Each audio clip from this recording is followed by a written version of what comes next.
Hey again everybody, how's it going today? It's Carpo here, and today we're going to talk about climate change. Does that word trigger you? Does that give you some sort of a feeling in your gut where you feel like you have to argue against it? Because I've noticed a lot of people do.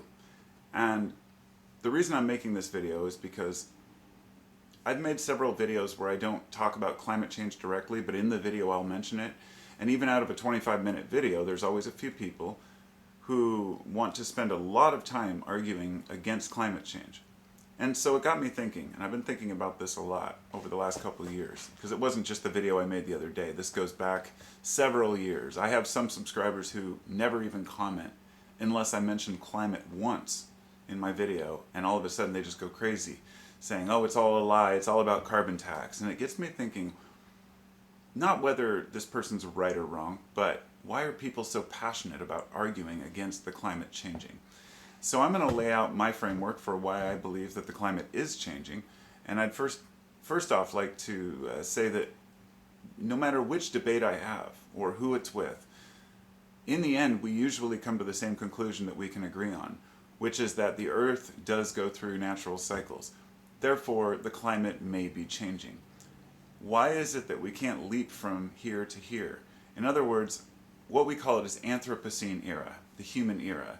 And when the term global warming became popular, it was the idea that humans were contributing a lot of CO2 to the atmosphere. And then the argument came out that no, this is natural, the Earth goes through these different CO2 cycles. Then the people said, well, we can trace this specific form of CO2. They can actually tell what type of CO2 is in the air at which amounts, and find that it's mostly from fossil fuel burning as opposed to, say, from volcanoes or natural places. The argument went back and forth. Now we have people who are scientists who spend their entire lives studying these things, but they aren't trusted because the other side will say, well, these scientists are paid off. And so the question you have to ask yourself is, how many rich scientists do you know? Now I haven't met a lot of scientists in my life, but the ones I have, they love what they do. They love to find flaws in research because they want to find the truth quite often. Then there is a whole section of scientists that are merely paid to find results for companies, drug companies, pharmaceutical companies. We've got, coal and gas, scientists who are basically hired to try to prove that their harmful, practices are actually safe.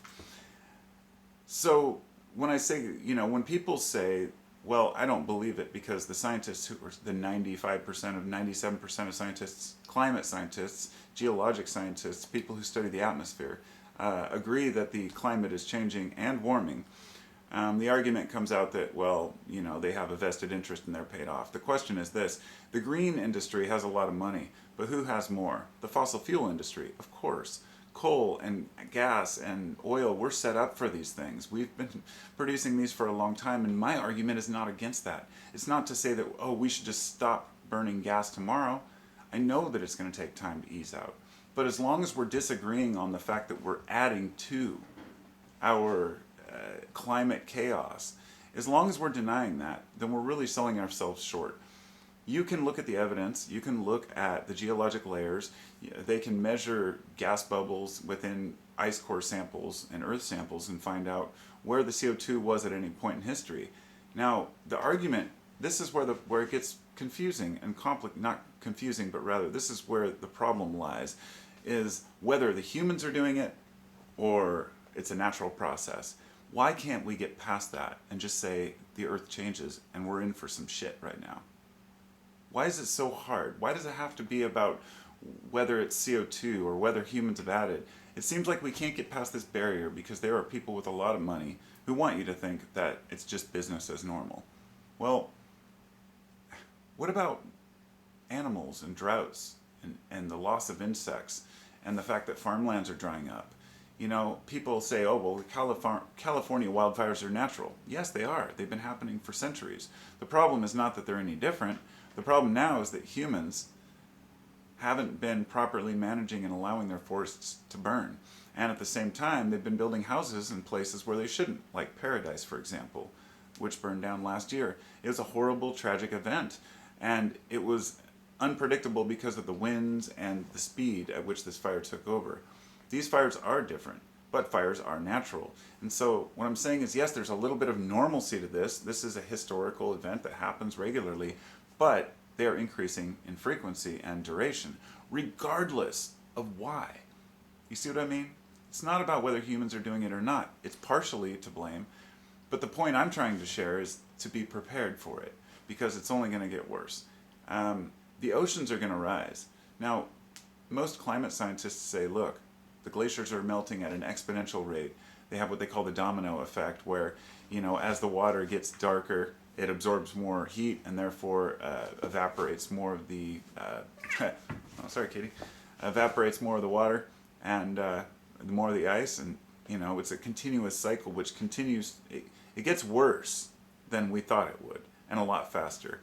And so the question is this: are we going to deny that coastal cities are going to become inundated because they predict, a 4 to 12 foot rise in some places over the next century? If we're going to ignore that, fine. I live where I live, in the Portland area, up in Vancouver, Washington. The only danger we've ever had here was Mount St. Helens, which is like an hour north, which erupted a while back, but that was quite a while ago, and it's probably good for a while. We don't worry about floods, we don't worry about tsunamis, we don't worry about anything except the big one, the big quake, which is a whole nother video. I actually prepared to make a whole video about the potential for a Portland quake. I don't know if I ever made it or not, but I have the notes. But anyhow, the oceans will be rising, and it will cause problems on the coast. I'm not saying that we can change this. If we stopped burning fossil fuels tomorrow, we changed our way of life and went completely green, I don't know that we can mitigate the disaster, and that's not really what I'm trying to say. What I'm saying is that we have to be aware that these things are happening to be prepared mentally, physically, emotionally for what's going to come in the future. Maybe not even for ourselves, maybe just for our kids or our grandkids, with their ability to cope and understand that, mass migrations are going to be a normal thing in the future.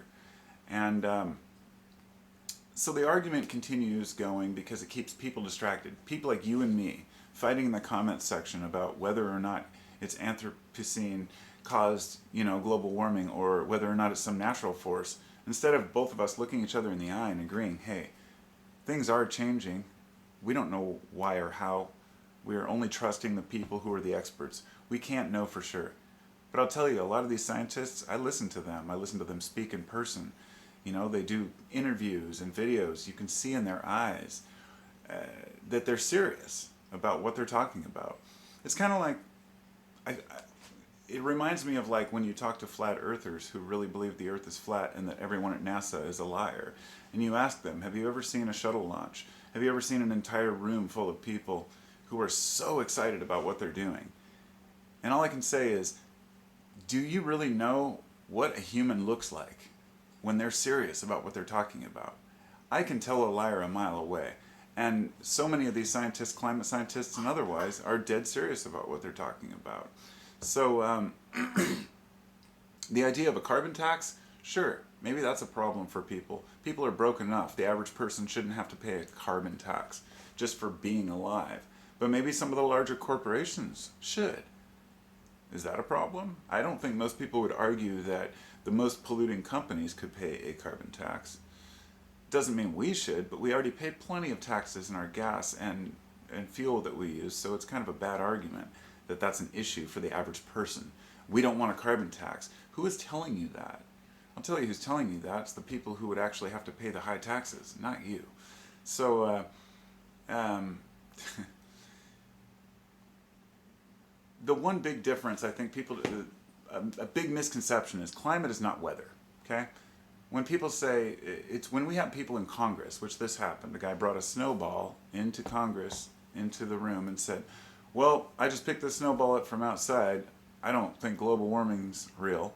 It's kind of a facepalm. Or as Donald Trump said a few years back, he said, global warming is a hoax created by the Chinese in order to stifle U.S. innovation and manufacturing.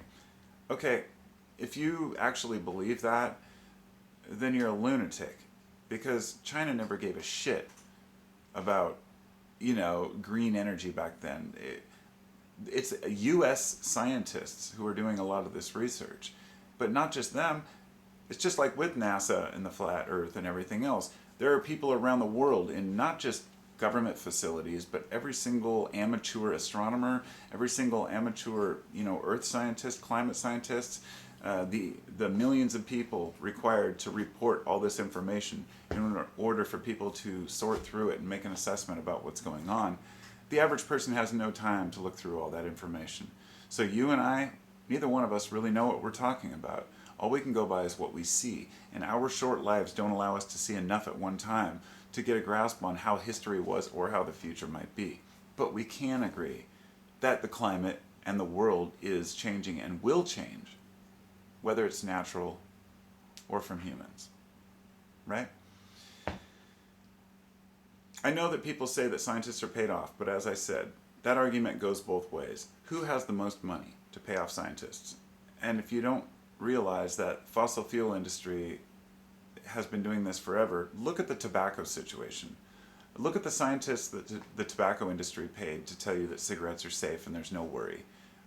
The history of lying scientists goes back so far, but it's mostly people who are funded by the big business that want to fool the average consumer, not by people who want to improve their environment.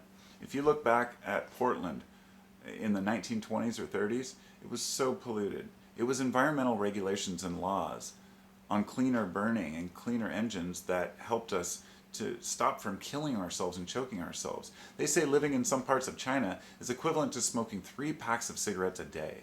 And you can look at the videos right now and see exactly what it looks like. It's horrible. Some of the manufacturing sectors, the cancer rates, and people are dying like crazy. But China has a complete control over their economy and their environment, and the people don't have a say. In America, people still have a say. But as long as people don't give a shit, as long as you and me, the consumers, are sitting there saying, oh, well, there's nothing happening and it doesn't matter, pollution doesn't matter. Do you realize how small the environment actually is? How small the atmosphere is? You look up into the sky and it seems like it goes on for miles. But go ahead and climb a mountain, 12, 15,000 feet. You'll start running short on air. Most of that stuff hugs the ground and you end up polluting your own environment. And we can find soot and ash from these factories in the North and South Poles. So these travel around the world. Nobody is immune to it. Even if you live in a completely clean society, you're still dealing with this pollution falling from the sky. And it's really about us working together. And there are too many angles on this to say that scientists are all paid off. It's not just saying, oh, well, there's some guys measuring temperature. Like I said, climate is not weather. Weather is a localized event. Climate is an overall map of the changing of the entirety of the world, and it has increased every year for, I believe, the last 20 years. The climate is slightly warmed. So stop fighting about how it's caused, but realize even if human pollution, burning oil and coal, is not causing climate change at all, even if it's helping the plants, as some people say, oh, CO2 is good for the plants and it's not as bad as you think. Let's say that's true. It's still horrible to walk along the side of a highway, right? And smell all that exhaust. Do you live in a place where you have to smell all that shit all the time? Now realize the whole environment is getting pumped full of these pollutants, and in some places it's so bad that people can't even go outside. It's easy for us to sit in our easy chairs and say, oh, well, the world's doing just fine. But it's bullshit, and it's selfish. And I think we have to realize that we don't necessarily have to fight big coal and oil. But what we do have to do is be aware of it and acknowledge it and agree with one another that things are changing and that we are polluting our world. And I don't see why that's such a hard thing for people to see. I think one of the biggest aspects is nobody wants to change. And because of that, we all lose. Everybody loses. Denial of evidence just means you're either too lazy to look at the evidence, or even if you have a great argument against it, if you can't see that the climate is changing regardless, then I guess it's not going to affect me if you don't care, and it's probably not going to affect you as much either, because we adapt as humans. We figure out what works for us when the time comes. But it's just too bad that our grandchildren will have to cope with some bullshit because of our decisions. And 7 out of 10 Americans believe that that the climate is changing, and that the warming is real, which at least gives me enough hope to realize that mostly 2 out of 3 people understand this concept. But when it comes to the economy over environment, as I call it, economy over environment means we are looking to progress, to move forward, to do more, to do greater things, bigger buildings, nicer cars. A lot of people have seen through that illusion. We realize that humans haven't even been able to, if we can't make the basics available for all of humanity, then all we're doing is shutting ourselves off from reality. And the fact that we're still, drilling, fracking, mining coal, that's something that's going to be a normal part of life, at least to an extent. But when you celebrate it, like the current administration has done, when you remove regulations on protecting streams from coal runoff, which is something that the Trump administration did, he actually eliminated a lot of the EPA regulations protecting streams and waterways from coal and pollutants, as well as mining tailings and waste, as well as farmland draining, which puts out, phosphates and whatnot out into the oceans and the rivers, which is why we're having so many of these algae blooms. So the locals say, oh my God, we can't even go out in the water because it's poisoned. Don't realize it's the local farmers and the regulations that are allowing them to pollute. We live in a very difficult world to navigate, and I know it's easy for us to argue. I know it's easy for us to shut each other out and just go along with business as normal. But the old ways are dead. The old way of thinking is long gone. It's time to move forward. It's time to grow up as a species. It's time to grow up as a nation, as a society, and realize that we're all in this together. As long as we continue dividing ourselves, we're just going to continue missing the point. And so hopefully I came across in a respectable manner. I don't mean to offend anybody who, it really is a facepalm with people who just can't seem to understand that, who miss the argument, that we seem to get triggered by the idea of climate change and say, oh, you're saying humans are doing this or humans are doing that. Why are we so offended that humans have done bad things? You as an individual aren't doing these things. But if you look down the street, you look at the factories, you look at the waterways, not just in our country, it's much worse in a lot of other countries that don't have regulations. We are destroying our environment. And so the climate change aspect of it, the global warming, and I forgot to mention this, one of the reasons why they changed it from global warming to climate change was because people were triggered by global warming, right? Now people are triggered by climate change, and they even say C-lie meant change, like it's a lie, right? Global warming was argued against by saying, hey, look, in history, whenever something like this has happened, we've gone into an ice age. And this is true in a lot of ways. And a lot of times in history that a major warming event preceded a cooling event. Maybe that's true. That doesn't change the fact that we are going through some shit. And it's even worse if we go through an ice age. So let's stop fighting amongst ourselves and start understanding the bigger implications of this. Not for the sake of, you're not going to stop air travel. You're not going to stop, road travel. We're not going to be able to make any of these things affordable as long as we're celebrating companies like Tesla. Ooh, they're making electric cars that are affordable for, people who have a lot of money.